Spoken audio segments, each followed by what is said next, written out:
Richard Hill Jr., it's such a joy to spend this moment with you. Thank you for having me. And to talk to you about your creative process as a part of a study that looks at the process of innovation, the experience of jazz as a backward look at history, and a careful look at the present when we think about the traditions that form the great minds. One of which is yourself, and I've been so fortunate as to spend time attending and witnessing the jam sessions that you coordinate each week at the Black Squirrel Jazz Club. So it's been a great joy, and it's an honor to spend a moment with you.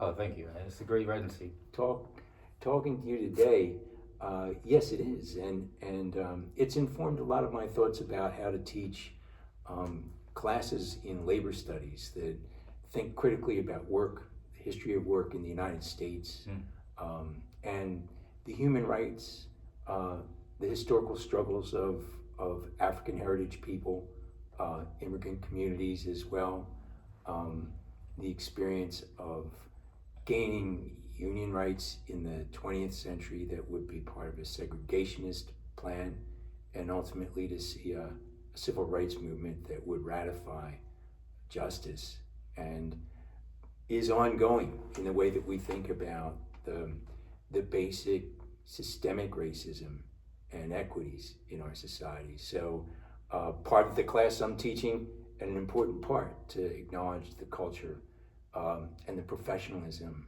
of the African heritage community in Philadelphia and in this part of the United States, as well as largely in the world. With all of that said, what I need to and I'm compelled to ask you as an educator is how your experience of the arts formed your leadership as an educator. In what ways did your coming to age as a musician shape your vision of what you teach and how we all learn? Really, listening, one of the great things about jazz, it was the music itself, American music, is the beauty of just the democracy. It's like one of the few times where it doesn't really matter your social background or political affiliates, but we all come together to create something that's wonderful. We all agree to, let's, keep the integrity of these particular chord changes to create something that's uplifting. So I normally start all my classes asking everybody, give me a win. Give me a win for today. And it's weird because we all listen to each other, and my students tend to just be a little more focused and, change their environment. They might went through something, but now they can kind of go back and relate to something that they actually, feel good about. In terms of how I apply that to my writing, I'm really big into finding historical context to the things that I like to create. One of the songs, for instance, you probably heard, Near the Screen, which is really, it's a really interesting song. I found Uncle Nearness, who was really, Jack Daniels went to his uncle's plantation and to learn how to make whiskey, and his uncle ended up introducing him to Mr. Nearness Green, Uncle Nearness Green, who taught him how to make whiskey, which he was employed the whole time. It's on the website too, until a few years ago when the Nearness Green family decided to separate and to keep, to keep the generation wealth within them. The 1789 blend is really phenomenal. But when I composed a piece about that, it was really structuring, the African culture of that dance, and how that even with little, you was able to create something that was beautiful. Particularly, I use a certain musical device which is called a pentatonic, which is in literally every culture throughout history. So understanding, those things that link us, because there's a lot of ideas that are multicultural. It's going to. I honestly think that it's going to get to the point where we're going to just be from Earth. And I hope it doesn't take us to discover how to get 186,000 miles per second for us to, get to the point where now we're just Earth. But until then, we definitely need to go ahead and honor our culture and listening. So with my students, I listen. When you're in a labor dispute, you listen to the other person so that you can both try to find a way that's a win for both. And not all the time it's going to be a win. But the start is you have to listen. And I think that's really so important. Yeah, I was blessed to take 3 drum lessons from a great musician in New York who played with Miles Davis, Tony Williams. Whoa, Right? beautiful.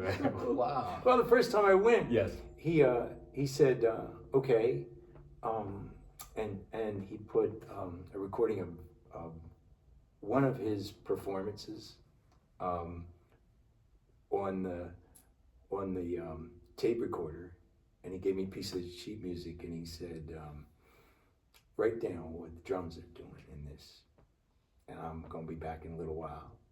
So I tried, Yes. and he came back, and he took the sheet music, and he put it on the stand, and he emulated just how awkwardly I had scripted that.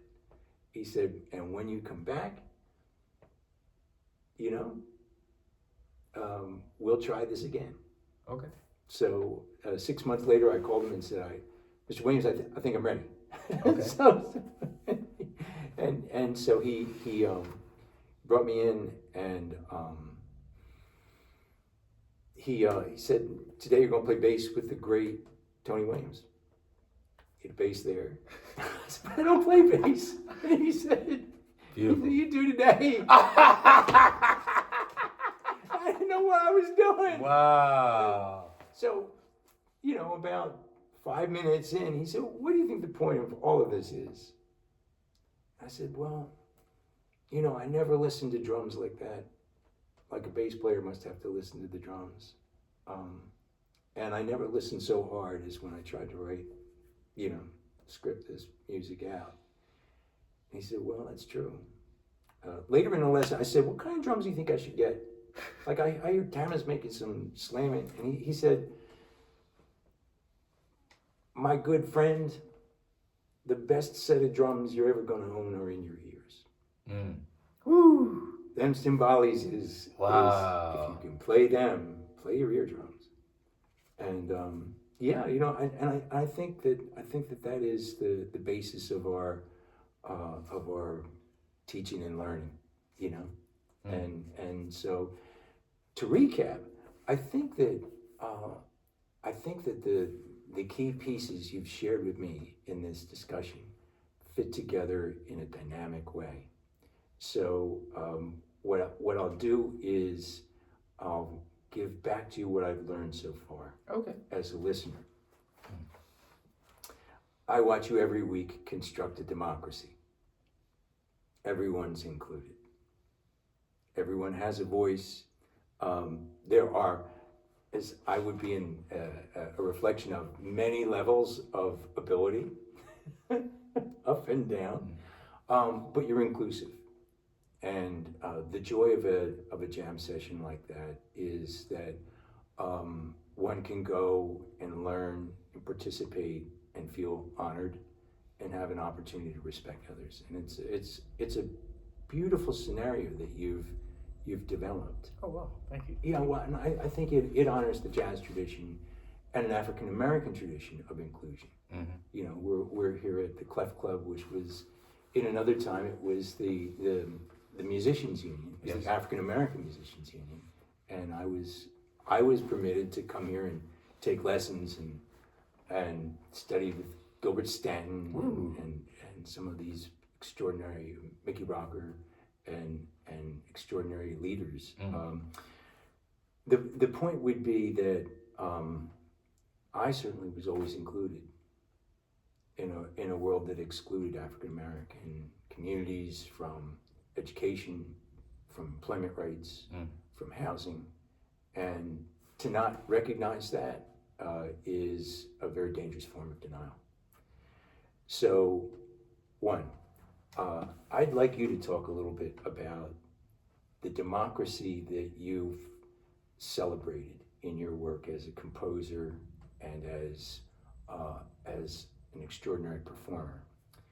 And I'd like you to also reflect a little bit on the importance of telling the story musically, sonically, of Nearest Green's unsung, unrecognized contribution to a corporation that would flourish. Mm. So, part one, the democracy of the music. How have you taken risks and demonstrated imagination in consciously recreating it every Monday night, and probably every week, month, year of your professional career? I mean, back to the point of, just acknowledging and just respecting the other party. I think it really starts with a level of respect. And I'm not saying that you have to be real meek, but just humbling. And that we're stronger together. As a team. So every week I'm learning another artist's material, and I'm still writing. Based on what's happening. So I'm respecting the artists. I'm always learning their material, and from there, once we have a basic framework, we're creating right there. So when I see a jazz artist improvising, they're not just playing scales; they're actually composing in real time. There's human beings that's actually composing in real time, creating something magnificent. Or it could be like shit, we don't know, but hopefully it's magnificent. No doubt. And it could be wild because each artist has an attitude, but that's a good thing. That's what makes them human, and understanding that real quickly. So sometimes I don't want to say the first thing on my mind. Sometimes I have to wait and say the third thing on my mind because those first two might be a little. No doubt. But it's my freedom. I can say, but sometimes I choose to keep the peace for a moment. It's not that I'm losing my thought or where I am. It's just about I'm looking at a larger picture where we all can accomplish. So, for instance, we decided to be here at the time that we're here. How did you get here? You probably walked out your house, you got in your car, you drove, you found parking, you came up the elevator, you got here. I taught a class this morning, got on the train, but we both got here at the time that we expected. So two different paths, but we still ended up in the same place. And that's something I'm starting to just acknowledge. And it's a self growth. It's a growth within myself.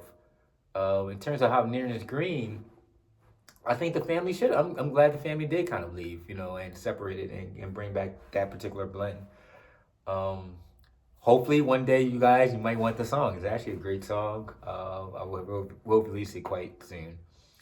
But I wanted to take the dance element. To me, to really get people together, it's always dancing. There's something about when you get people together and dancing. It's smiles, it's joy. So I wanted to intentionally make a jazz dance song. So it's an Afrobeat song. It dances. The middle phrase has another structure where it kind of grows into something else. And it can travel so many different places. It can even go into a jungle, but such an open song and the concept of it that I can literally take the song to any culture, anywhere on the planet, and it can be, the integrity of the song will still be there. Along that the drummers are feeling the dance rhythm that they're feeling at that point. So I intentionally kind of wrote a song that any drummers can really just feel good about. Can you go back to the moment when you conceived the melodic elements and the musical feel, and offer a reflection on where you were at that point? Because I've listened to some recordings of it as a piece of music, and that was the impetus for me to say, I really need to speak to Richard Hill Jr. about his creative process, because I found the music inspiring. And then when I reflected on the story of Nearest Green and a whole history of people who deserve to be recognized, you know, and a tradition of Black joy that, you know, that Professor Robin D.G. Kelly has written about with such eloquence. You know, I felt that in the music you accomplished that. Where were you spiritually? Where were you intellectually when you began putting that music together? And thank you for acknowledging that in it there are spaces for others to participate, to engage, to converse, to interact. Yeah, I was definitely in a place, and you know what's interesting? No one's actually heard the full version of the song. So the full version of the song is actually, and then when I get a budget, you can hear it. So the actual full score I have is a whole string section. There's 4 strings, 4 horns, and then there's like a bunch of percussion. I just never had the budget to get everyone together. But if you look, I'll show you the score I actually have. You're actually being comped by string players. So to me, I'm thinking like we're down in like Mississippi, we're down in Tennessee, and there's like, you know, a modern, you know, it's kind of like a vibe.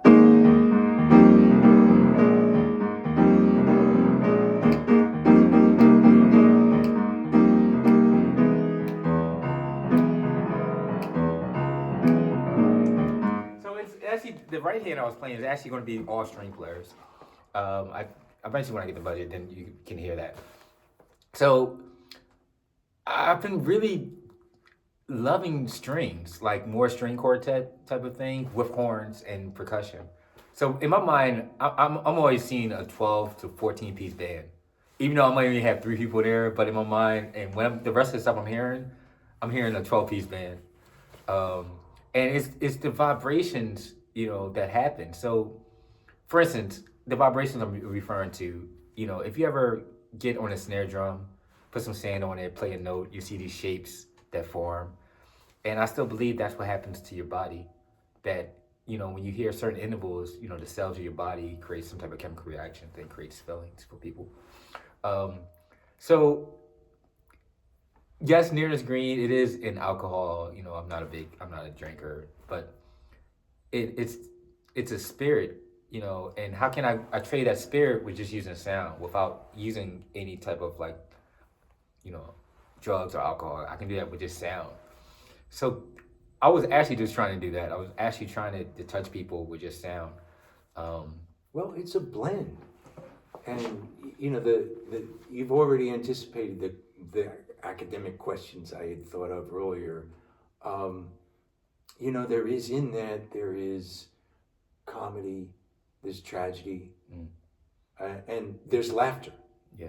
You know, which I've learned the more I observe bands from Earth, you know, your band from Earth, the more aware I am that you're able to place a connection in motion with what makes us laugh. And that the whole African tradition of laughter is a form of music. Yeah, joy. Gotta find joy. Yes. We need joy. You know, it upsets me when I see so many young people walking down, all on their phones, you know, stand up, get them up. And as teachers, you know, it's our job to give them joy. You tend to learn faster and you really comprehend things when there's kind of joy. You know, like I like my students, I mean, I ain't saying you gotta walk around with a fake smile, but smile a little bit. It's all right, you know, like while you're reading, while you're learning, because it helps you create a passion. And that's one thing so for instance, today, you know, I had a couple piano students. I'm a bassist, but I teach a lot of piano students. I teach a lot of saxophone players. They all went to Juilliard, Berkeley. So I have a lot of my students playing long tones. So we might play like you know, so maybe get a cello drum going in and have them freely improvise on there, so they can feel what the different intervals are. As a result, it's creating a passion. It's like you're not just playing, but it's playing for a context. Why are you creating this note? Why am I playing this note here? Or you know, it's creating something, a picture. Um, Now, there's going to be times, periods when things are not going to be all joyful. We live on Earth. It's not really a sphere too. If you look at the Earth, it's not. Our tidal waves move because how the Earth, where the water is kind of sinking. So it's not a perfect sphere. But the joy, bringing joy to people's life, that's, we need to kind of bring that back. I mean, that's like a family living in a house and no one talks to each other. Mm-hmm. The kid come down, looks at each other and walks out. No communication. That's not healthy. I mean, it could be survivable, but that joy and bringing that communication, listening to each other, I think it will really assist us in all of our passions and things that we need to complete, or things that we want to go ahead and complete. And the idea that we're so dominated by machines right now that you can program AI to compose a play, a symphony. The human element, though, the importance of our making eye contact. Mm-hmm.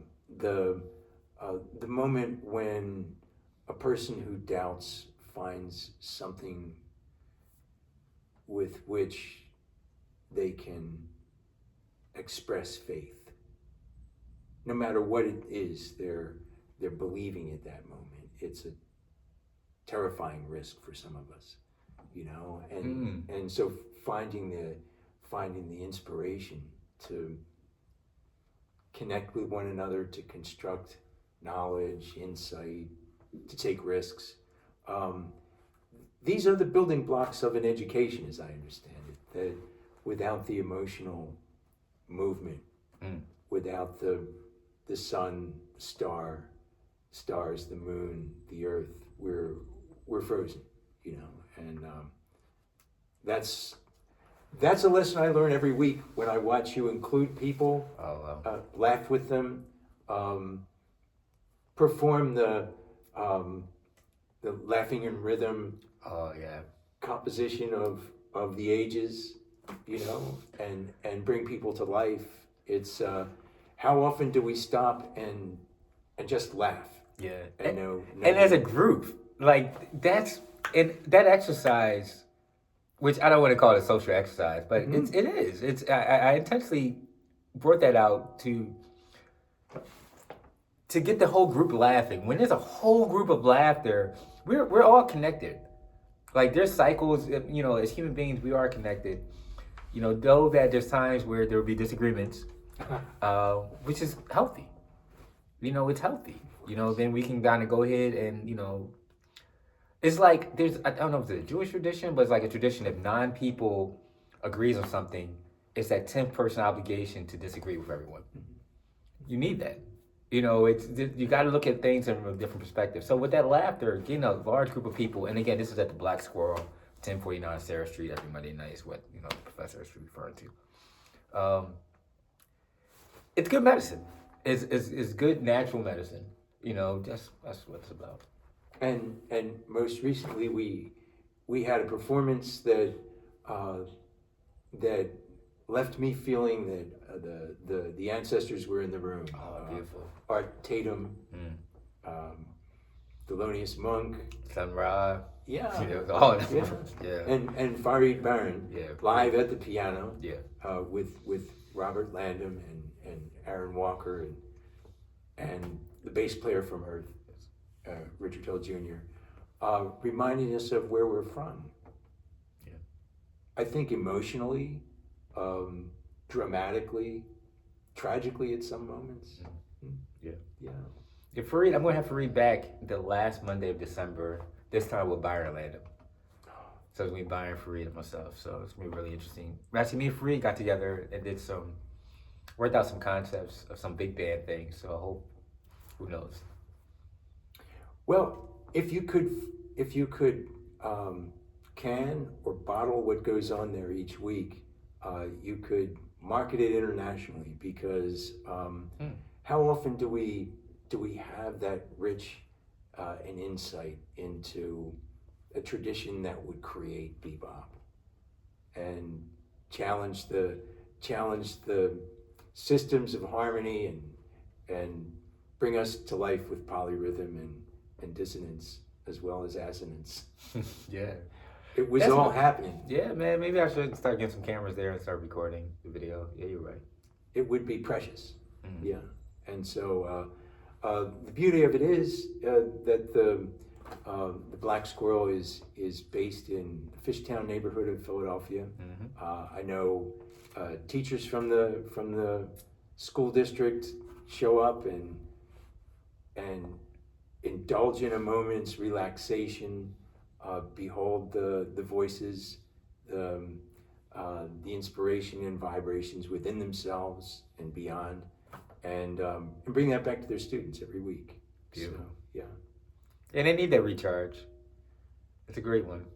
Yeah. Well, it's a form of recreation. Okay. So we recreate ourselves in the presence of such daring intellectuals and musical pioneers, always going to the edge and trying something new, or recreating something that existed before. So I really want to thank you for spending this time with me and holding a discussion that I will always hold precious. Awesome. Is that okay? Well, thank you again Yeah, for a thank great you. discussion. Awesome. Oh, one more thing. If you would like to follow more, kind of get a, where can we find my work? Me and my wife have a company, Jazz and Jokes International. Our website is https://www.jazzandjokesintl. Jazz and Jokes INTL.